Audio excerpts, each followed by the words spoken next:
She survived a hit job ordered by the man she used to love.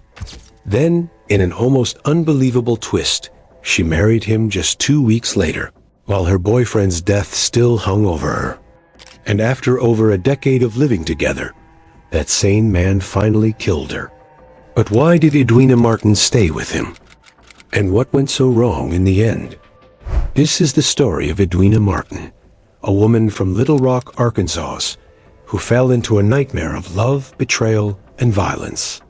Her life choices may seem baffling, but they reveal a haunting picture of loyalty, abuse, and tragedy. Today, we're unraveling the disturbing series of events that led to her shocking death. Stick around as we break down the complex, dangerous relationship between Edwina and her husband, Danny Maurice Brown, and the final betrayal that ended her life. Why would anyone marry the person who tried to kill them? It's a question that leaves us scratching our heads, yet it's exactly what Edwina did. Many wonder if there was something wrong with her, if she was in denial, or if Danny's control over her ran far deeper than anyone realized. But Edwina's case is one that forces us to look deeper into the complexities of abusive relationships. Her decision to marry Danny after he ordered a hit on her and killed her boyfriend is as baffling as it is disturbing. To make sense of it, let's rewind to when this twisted story first began. Back in 2012, Edwina Martin was dating a man named Daniel Hill. They seemed like a happy couple with a future ahead of them. But there was one shadow that loomed over them: Edwina's ex-boyfriend, Danny Maurice Brown. It seemed Danny couldn't bear to see Edwina with someone else. She had moved on, but Danny hadn't. He was stewing in anger, jealousy, and a desire for revenge. Danny wasn't content with letting her go. He wanted to punish her, to make sure that her happiness was destroyed. So he made a choice that crossed the line from jealousy into pure evil. He hired 2 men, paying them to kill both Edwina and her boyfriend, Daniel Hill. It was a cold, calculated move that showed just how far he was willing to go. But even then, his control showed through in a chilling detail Danny told the hitmen to spare Edwina's children. It was as if he wanted to be seen as ruthless, yet still somehow in control, sparing his own flesh and blood. The hitmen carried out Danny's plan on a dark night as Edwina and Daniel returned home.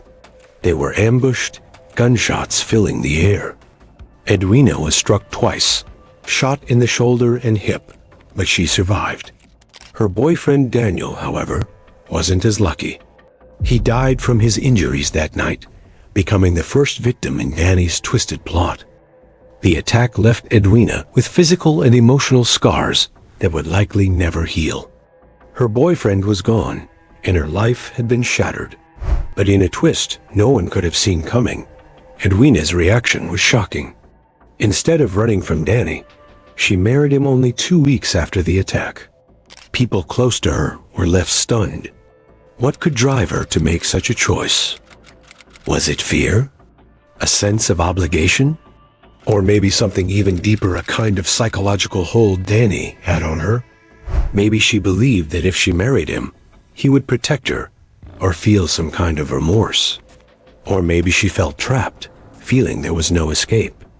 These kinds of relationships are often far more complex than they seem from the outside. As shocking as it was, the marriage happened. Friends, family, and anyone who knew the situation were left baffled. But for Edwina, it was a reality she'd chosen, whether out of love, fear, or some combination of both. From that point forward, Edwina and Danny lived together as husband and wife. Their marriage lasted for over a decade in which they shared a home and raised children together, as if the bloody past that united them had been forgotten. For over 10 years, the two managed to live under one roof. To the world, they might have seemed like a normal family.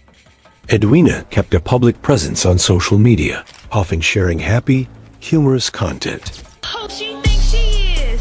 Pressure, flex her, who gon' check her? Nobody. Test her, bless her, make you respect Whoa, brother, whoa, now. You got too much dip on your chip. If I say, damn, she a lame-ass, loser-ass bitch, and you say, not too much, that's my cousin.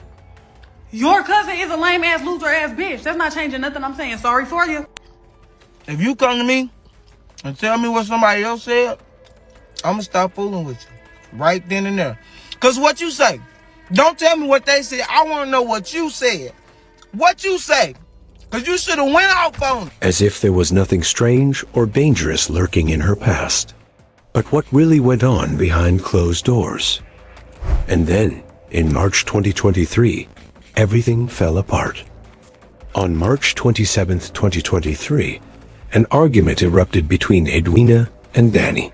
No one knows exactly what sparked the fight, but whatever it was, it brought out the worst in Danny once again. This time, he didn't rely on hitmen. He took matters into his own hands, pulling a gun on Edwina and shooting her in cold blood. The authorities arrived to find Edwina fatally wounded. She didn't survive. And Danny?